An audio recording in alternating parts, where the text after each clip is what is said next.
Igama kuphaka isibongo bakanzama bathi ngihambile bathi ngibonile bathi ngizenzile. Bathi wathinta uphaka udakwe yini ngingqwele ebhoqabhoqa imizi abafokazana ngothololotho likaMentshise. Thuluza ngihambi nalo ngilifice ensimini xa muxakile kusazoshuba kusangenzeka noma yini. Kumafavuke njengedanga abaningi unogwajobhajwa ekhulule ngumfoka bakhanda indlondlo enamakhanda amabili elesithathu elenkosazana. Dame lingasho ubusika nehlobo ngqwele lengaphuphi inyoni ziphupha amehla namalanga amthombo ogelezayo. Ongabonakala ukuthi amanzi aqhamukapi kepha kuyabonakala lapha hamba yophuma khona. Ngathini mina bathini bona wena onyanyayo. Fuck off ngeke ngizwe ngimpatha mina kugcwala ngiyakufakela ngena kulayini kwayisho lukhuzana. Jabe ngishilo ngathi namhlanje ke sengikhona ngizokhuluma ngendaba eziserious. Bafethu uhambo la kamoya alukho lula. Kungcono ngisho ukuyofunda euniversity ufundele noma yipi faculty. Kungcono ukuyofunda ukunohambo la kamoya lunezingqinamba ezinye ingqinamba ziyayithatha impilo yomuntu. Kunabantu abadlule emhlabeni kungenasidingo inkinga base bekhonjwe uhambo la kamoya bangaxhumana nemimoya base beyadlula emhlabeni. Hambo la kamoya aliyona lento othi mawulele uyicabange. Hambo la kamoya kufika umuntu kuwena akutshela umuntu athi umuntu ngazama ukuthwala izilwane ziyafika ebusuku kumina ziyangikinya ngiyazibona athi kuwena ngicela usizo. Uyazi usuke efunani? Usuke efuna ukuthi lezi izilwane ayibonayo lezi izilwane ayethi uthwala ngazo ufuna iziyeke ukulwa naye mase zilwa nawe. Uma zilwa ulwa nezilwane zomuntu nawe you are putting your own life at risk. You are putting your own family at risk. Bese udepend ukuthi uzozinqoba lezimpi ngoba unepower ohamba nayo. Ingakho ilevel engayihamba ukuze ngibe la ngikhona. Akekho umuntu okulevel 1 oyoyi-understanda. Kepha lo naloyo oyohlala phansi angibuze ngiyomchazela. Yindaba ngikhulumele izindaba ingoba ngizothinta udaba olubucayi namhlanje. Ngizocela ukusala sengilithinta udaba elithinta ummeli uadvocate Thulani Mngomezulu wecala likaSenzomeyiwa. Before ngithinte yena ngemvumo yenu ngicela ukulithinta udaba olithinta uKhuzani Mpungose nomculo wakhe nealbum ayireleasile because angikwazi ukuthi ngangithembisile ngathi kuyona yonke into abafuna ukuyazi abantu ngiyoqhamuka. Ngicela ukulithinta udaba lukaKhuzani Mpungose. Ngicela ukulithinta udaba lommeli ecaleni lasenzo. Ngiyacela futhi ukulithinta udaba olithinta uKhozi FM nengoma nokuvotela ingoma yonyaka. Uma ngingazithintanga zonke kobe ngishawe isikhathi. Bafethu bayagula abantu la ngaphandle. Khona abantu abalala nezilwane. Asibone umuntu isilwane singena sivula ingubo sizolala naye. Usezamile ukulwa naliyonto ayinqobeki. Khona abantu bavele amagquma la. Sebezamile ukulwa nawo awalweki. Uma uthi wena uyayilwa lento uqonda ukuthi lento ayimiyeke umuntu ayize kuwena. Bafethu ukulwela umuntu it's not easy. Uma ulwela umuntu ucompromise idlozi lakho ucompromise ipower yakho ukuthi ayiyeke yonke into ayifocus kulo muntu omlwelayo.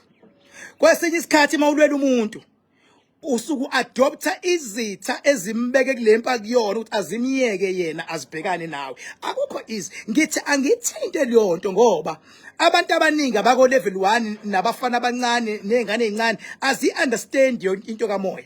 Akubonake bonke abantu abayothi mabenga understand babuze. Kanti indlela iyabuzwa kabaphambili. Khona into ekumele uyibuze with respect ukuze uphenduleke with respect. Khona abantu abavele understanda wena ukuthi aka understand lo muntu. Kuwumsebenzi wami ukumsiza umuntu ongazi ukuthi azi. Kuwumsebenzi wami ukuconnect umuntu nedlozi lakhe eselimdubile kungenhloso ukuthi baphinde futhi babe reconnected. Kuwumsebenzi khona abantu abavalwe emabhizinisini. Hayi ngoba kwabathakatha abavalile. Bavalwe izinto ebebethi bayayikhuphula bona ngazo zabajikela izinto zabashaya.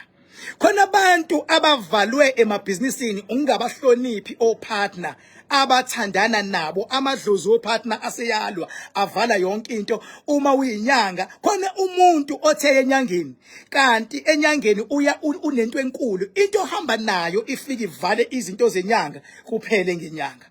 Yingakho mina nginengqinamba yokuthi angivula idamu nanti idamu kuyimanje mawubuka kahle lapha nansi excavate iyasebenza ngale kwedamu.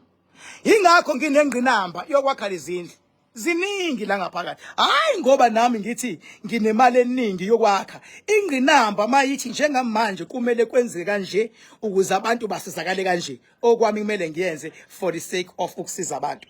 And ubuthi uyabheka mina angibizi mina mangisiza umuntu ngoba kumina mangizosebenza umuntu kuleli damu lilia sho siyafuneka iskapu sho siyafuneka iskapu ikapu amagusha awo 3500 mangisebenza umuntu siyafuneka ngeke uqale ngoba ngale nansi indle encane ngale khona itshe nazi ihlahla khona itshe kube khona isiziba esingale esilawula imimoya ekumele ngiyikhiphe kubantu ukuze iyohlala emgedeni ekumele ngiyikhiphe kubantu ukuze iyohlala phansi kwezintaba awikhiphi imimoya kumuntu ungazi ukuthi uyisaphi ngoba kumele ukwazi ukuyilawula ukuze ingaphindi imhluphe umuntu leyo imimoya ulwi nayo uyithuke uyikhipha mase uyiplace somewhere. Ingeke ngithi angithinte lento because mangisiza umuntu ngiyalidinga igusha mangisiza umuntu kumele abe nomakhandakanda oil and u7000 mangisiza umuntu kumele ngimhlolele kumele mangizohlola mina angihloli ngokumcreme umuntu nokumcabangela kumele ngife umqondo uhambe esigodlweni kudlala ifilimu mase ngiyavuka wena wabona esibhedlela makuhlinzwa umuntu esibhedlela iyabulawa imizwa omunye kubulawa yena omunye kubulawa imizwa omunye kubulawa yonke into yakhe ukuze bakwazi ukumsebenza leyo process ayibizi imali encane ukuthi nje umuntu uzombulala uphinde umvuse umhlinze kubiza ama 1000 esibhedlela and awukwazi ukuquestion isibhedlela ukuthi why ukuhlinza lo muntu nibize u500,000 iprocess yaka spiritual neyaka medical abayi-applyile to do such practice kuyena but ngeke umfundise umuntu yonke into. And even abantu abasebenzayo mawuthisha usebenza esikoleni high school noma primary anisoze nahola imali efanayo ngoba ama qualifications awafani kulento yaka moya ngikulevel 7 ngokomthetho imini okumele acharge imali edlula bonke abantu la ka spiritual ingakho bonke abantu uma sengikhulumile ngabo amadlozi abangibona kumele baxolise hayi ngoba behlonipha mina ngoba besebebone ubukhulu bephawe ngihamba nawe. That is why mina umuntu okwazi ukuxolisa kumina I will always respect loyo muntu ngoba usuke ngasadili nami usuke sedila nedlozi lami ipower yami seyidila nepower yakhe ayisekho kwi level yethu basuke sebebonene labantu abasilawulayo ukuthi bacelana ifana nasejele mawufika ejele uthi uyafika khona amagunya khona izisebenzi khona wonke umuntu beke yacelwa inombolo wabanjwa ukuthi eyakho yukufafa uzobekwa lapha sometimes uyithole ngisho discipline ngoba ukhuluma inombolo engaphezulu kwakho ungazange uzuyifela ungazange uzuyisebenzela into akulinganwa emhlabeni so awukwazi ukuqhathamisa umuntu onama qualifications professorship umqhathanise nomuntu one diploma awukwazi ukuqhathanisa umuntu ka spiritual ohambe wanqoba izingqinamba waba ku level 7 umqhathanise nomuntu oqale ukulapha mhlambe last year enganqobanga ngqinamba ngoba mhlambe ene talent imigudu noma ubani mina oyongibuza with respect I will always respond and educate him or her with respect. Into engingayifuni ukuthi umuntu instead of abuze afuna ukusho kanti aka understand it because ngiyaba understand o level 1 nami ngaqala ngawo level 1 ngaba u level 2 ngaba level 3 that is why ngila akekho umuntu ongathinta into sensitive kanje yokugula kuka advocate Mngomezulu ongangena kuma details mina ngizongena futhi there is no one who can ever challenge me ngaleyonto ngivunyelwa i-level yaka spiritual enguyuyo ngoba ngiyayibona mina impi eliwa uadvocate Thulani Mngomezulu ecourt ngiyayibona impi uadvocate Thulani Mngomezulu eyilwa elwela umndeni wakhe othembele kuyena. Ngiyayibona mina impi eliwa uThulani Mngomezulu nabantu abangafuni kube nobulungiswa kuleli cala likaSenzomeyiwe. Ngiyayibona leyo nto.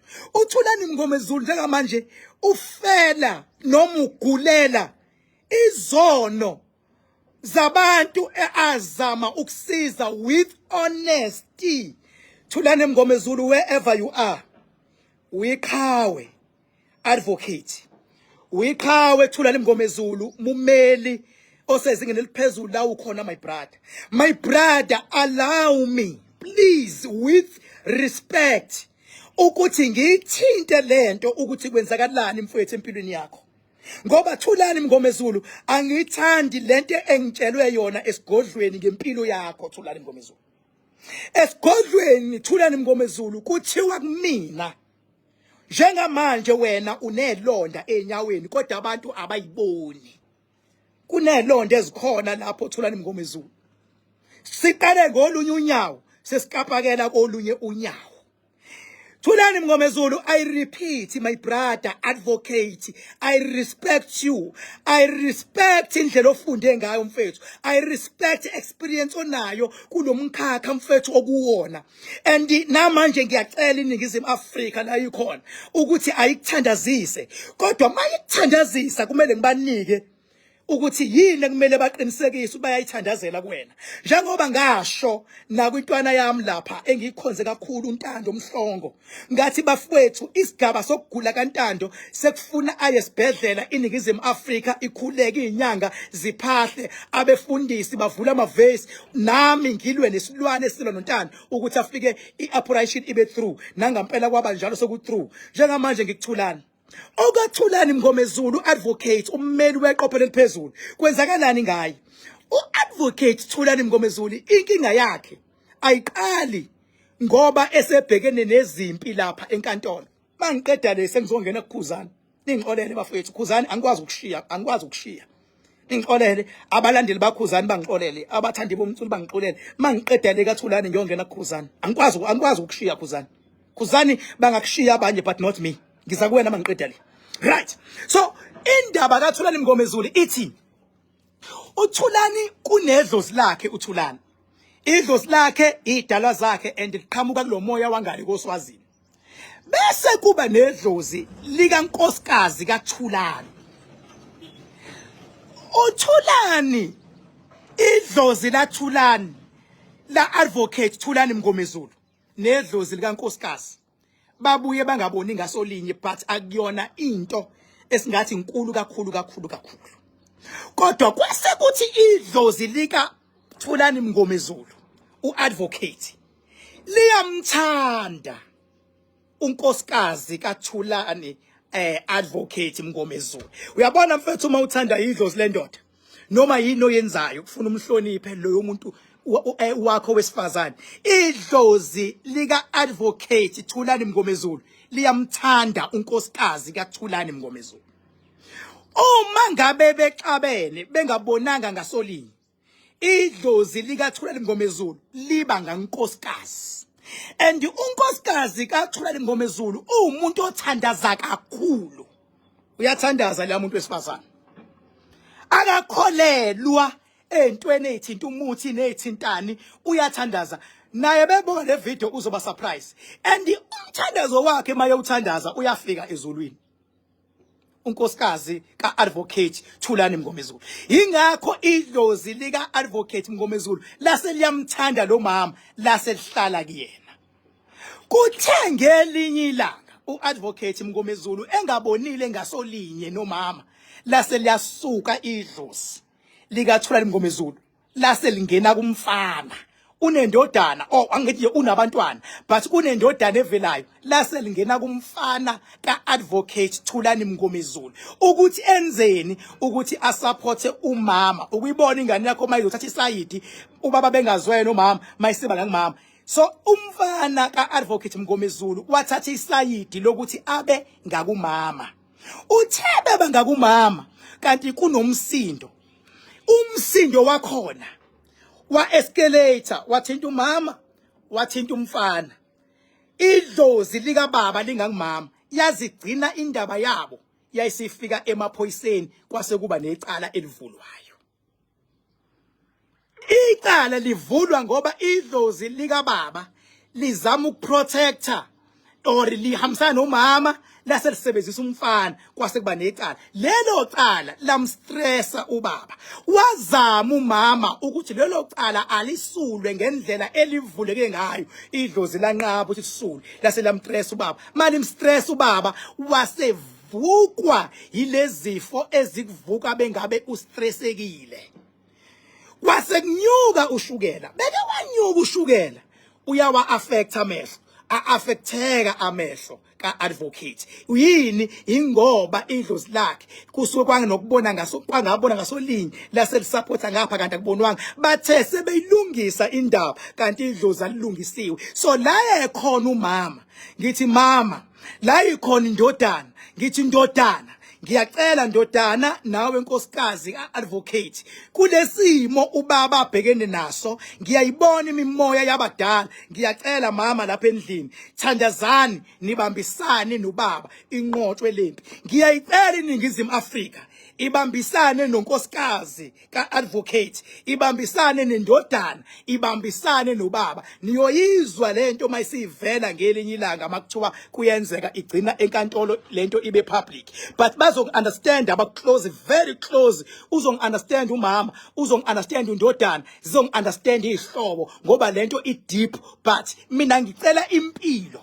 kodwa okuphila ka-advocate kuzomele umama undodana ubaba babe moya munye ngokweqiniso ngoba njengoba uadvocate elwa leyampi yasecourt ecourt kuleli cala lika Senzo Meyiwa kubhekenwe nabantu aba behind everything abanemimoya enamandla imimoya yalabantu aba behind imimoya yalabantu abawo mastermind imimoya yalabantu abaziqiniso ayifuni kuphuma iqiniso njengoba uadvocate efuna ukuza neqiniso kunemimoya elwa nayo ngoba ingafuni kuvela iqiniso leyo mimoya ingene ngani isingene ngentuba yokuthi kunesimo esike saba khona emndenini kunesimo esithinta idlozi lakhe lithanda umama baba Mngomezulu ngiyacela muhloniphe leyo mama uthandwa idlozi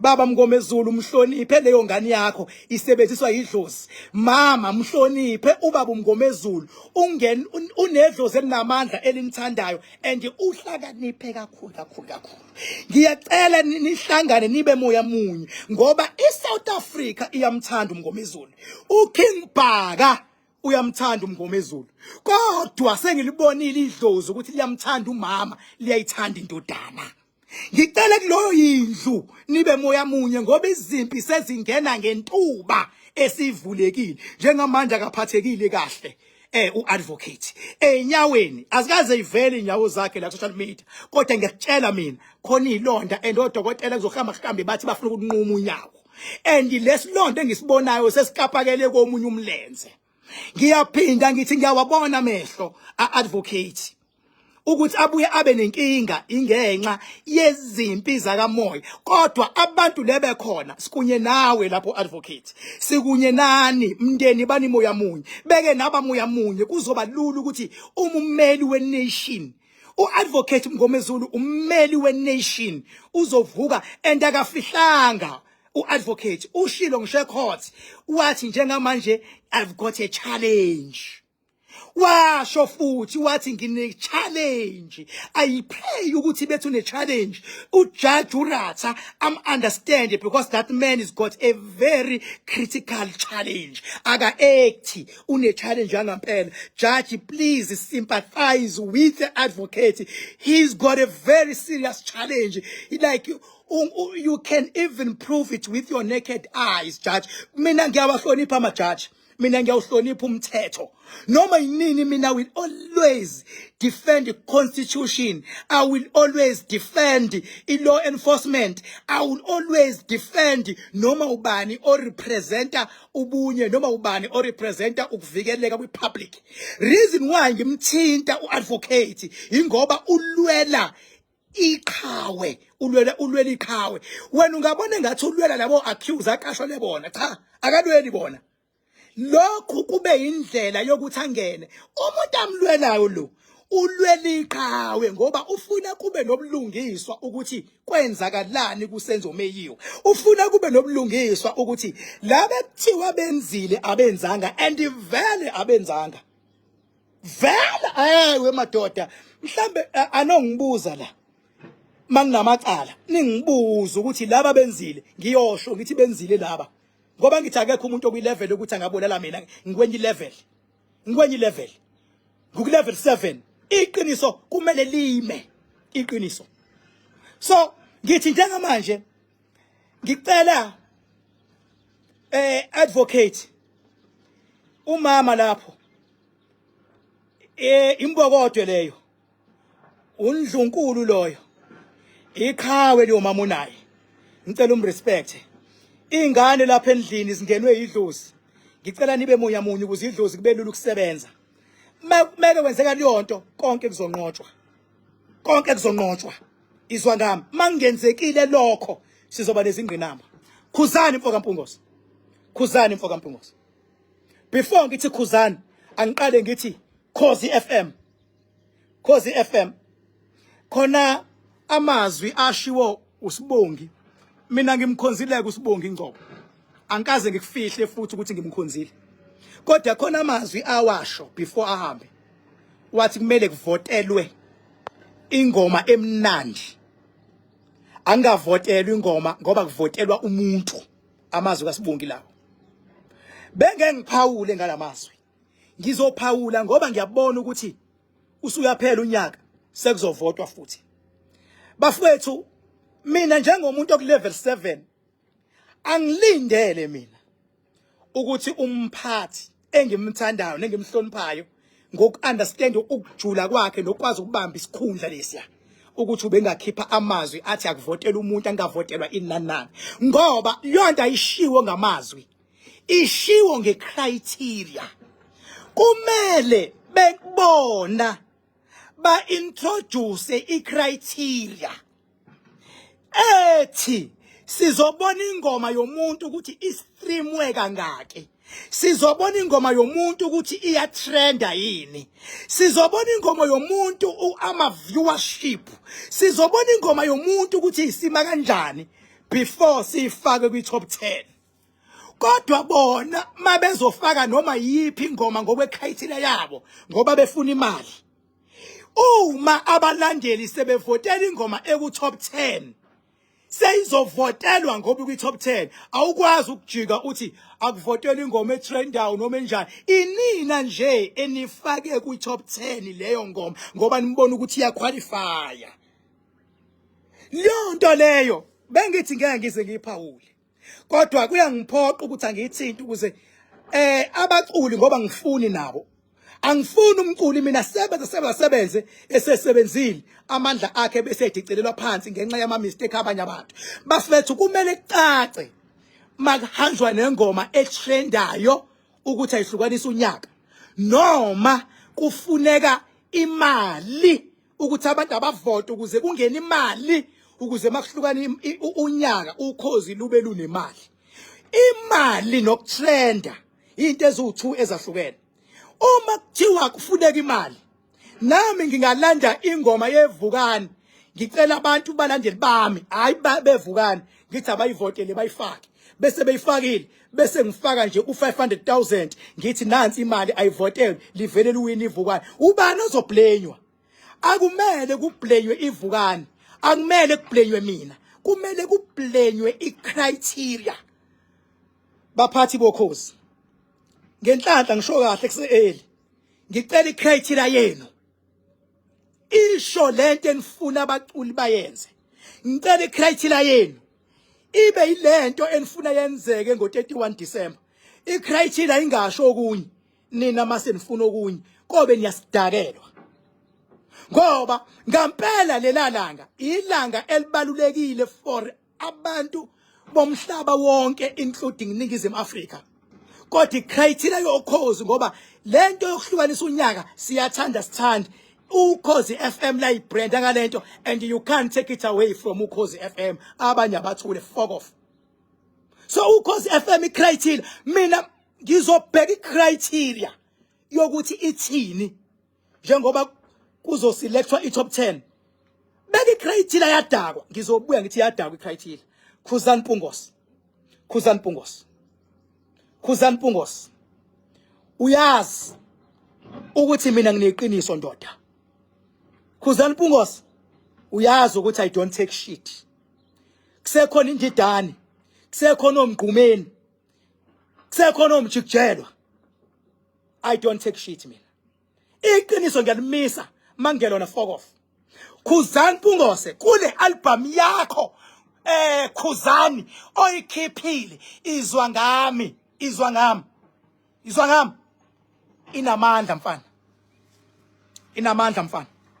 Why ngithi namandla?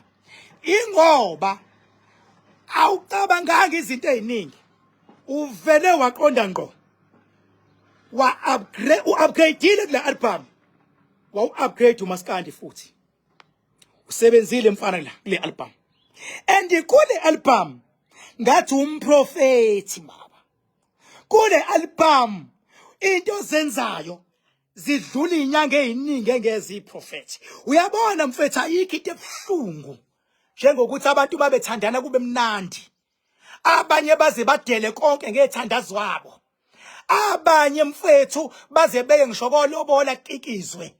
Kodwa mase bexabana abantu bese beyakhohlwa okuhle ekade benzana kona. Omunye mase eba yinja. Asho athi uyinja wena. Baze bathukane nangezici zabo public.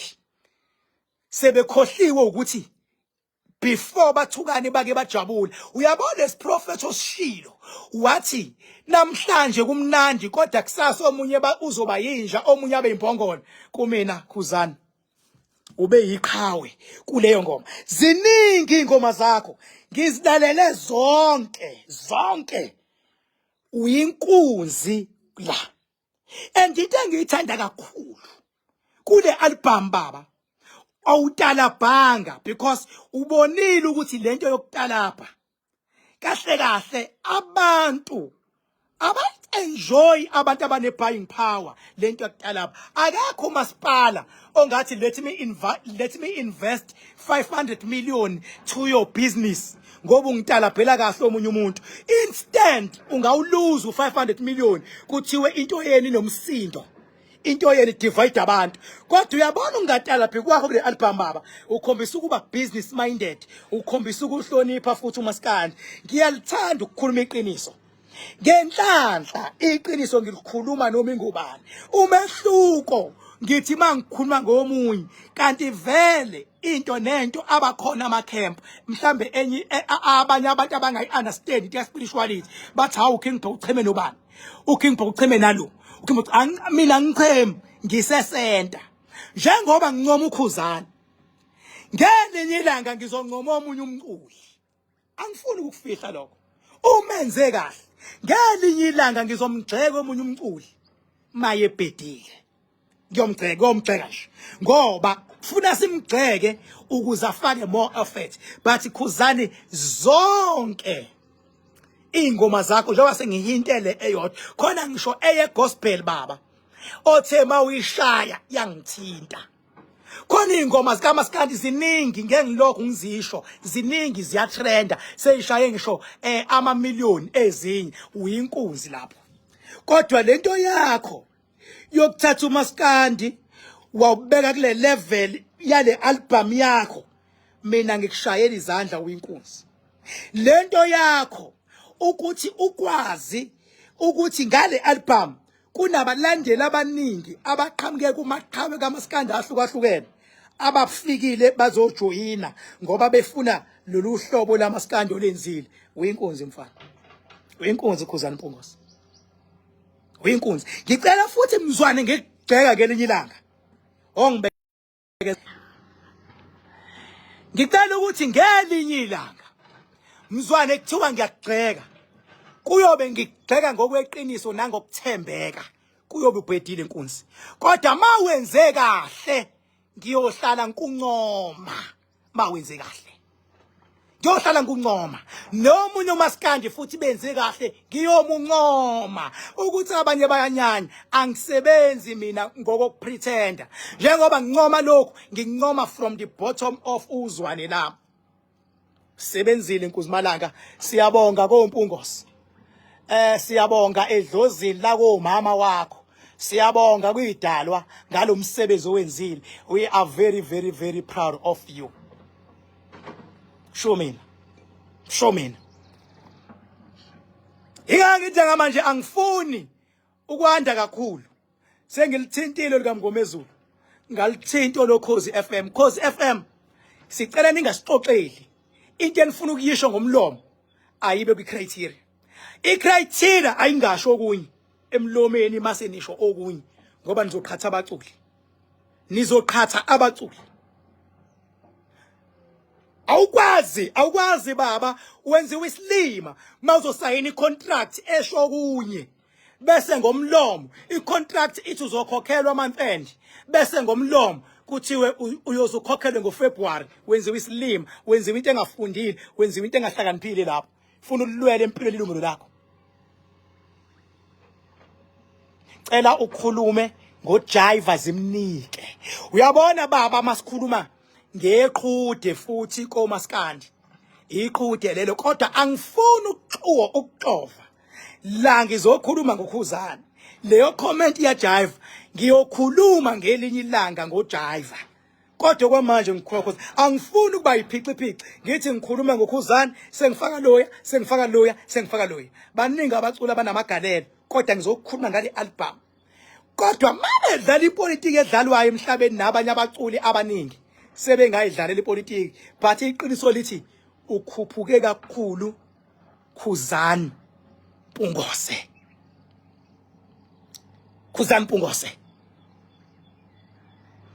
Ufuna futhi ukungibuza ungangibuza noma yini show mina khuluma ngomculo mina mawazi umculo ifana angizokhuluma ngaye ngizomhinta ifana njenge album yaloyo yamfana wakaKhuzwayo ekuthiwa ufalaba loyo mfana ukhuphuke kakhulu.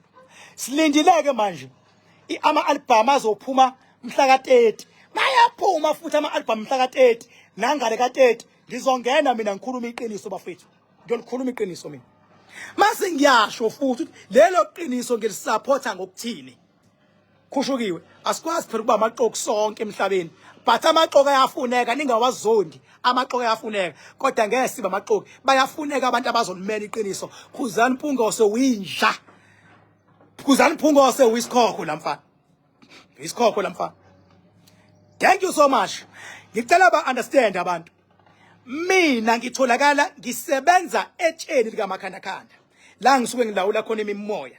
Ngiqaqa abantu abanenkinga ababoshiwe abasuke sekuthiwe ngabaphi mfethu khona abantu abakwazi ukwenza abenza amamiliyoni ngenkinga bese yavaleka amamiliyoni. Umsebenzi wami ukuyivula leyo nto. Uyacabanga uzovula amamiliyoni omuntu uwavule ngo10,000.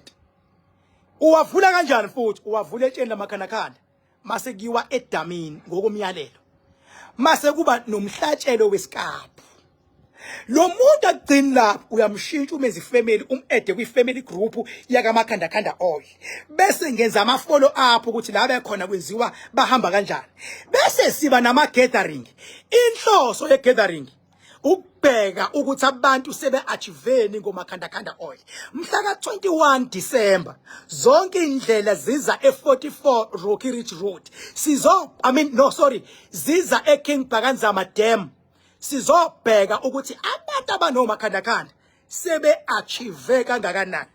Iziphi ingqinamba ababhekene nazo kwi-achievement yabo masebe nyuselelwa amandla. Inhloso yokuhlangana ukuvuselela amandla nokubheka ukuthi sebe-achieve kangakanani. 21 December zonke izindlela ziza kwi-King Bhakanzama Dam. Uyayiguglisha uthi King Bhakanzama Dam ikhona la. Awuthi ngibakhombisa abantu, let me turn around the camera. Ikhona la, uyabona nje la, ngihleli khona la. Ngikulendli esesangweni, ikhona la. Ikhona eKing Bhakanzama Dam, ngirelaxele. yabo bathi yini le king hayi imoet ngirelaxel ikhona eKing Bhakanzama Dam ikhona la njengoba ubona nje ikhona nakho yabo ikhona nakho ikhona iseKing Bhakanzama Dam ikhona yabo ikhona nakho lapha ngithi uyabona khona iproject enyuka la uyasibona slab esopposite nendle emhlophe khona iproject enkulu enyuka lapha so ngiyacela abafowethu with respect khona iproject enkulu enyuka lapha ake ngiphinde ngingene ngapha mina ngifihli mina engiphinde ngingene ngapha ngithi yabo ngiza ngapha ikhona eKing Bhakanzama Dam nakho King Bhakanzama Dam ikhona nakho ngikhona nakho yabo ikhona nakho ikhona nakho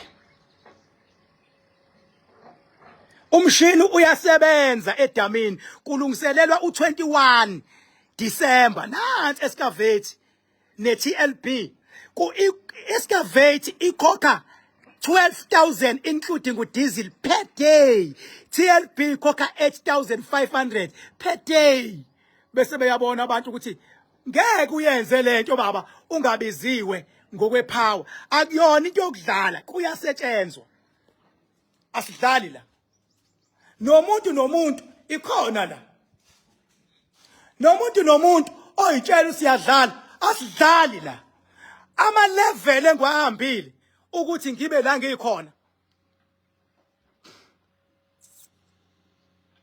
ama level empilo engwahambile ukuthi ngibe la ngikhona awekho lula awekho bafowethu lula ngikulevel 7 angilwi nomuntu wesifazane angilwi nengane ekulevel 1 uma ingane inga understand athi ama rules angifundise ingekho noma yinini umuntu omncane nomuntu ongayi understand spirituality maye ngibuza ngiyomphendula and mina ngikhuluma imbudane angidlali lemidlalo edlalwayo ngikwenye level mina baba yini emakhaya nginithanda kakhulu bafethu kodwa iqiniso emhlabeni kumele silimele ngoba iqiniso lilodwa liyamkhulula umuntu uDecember manje siyajabula kumnandi abanye beze emabhishi phephani la nikhona hloniphana amadluzini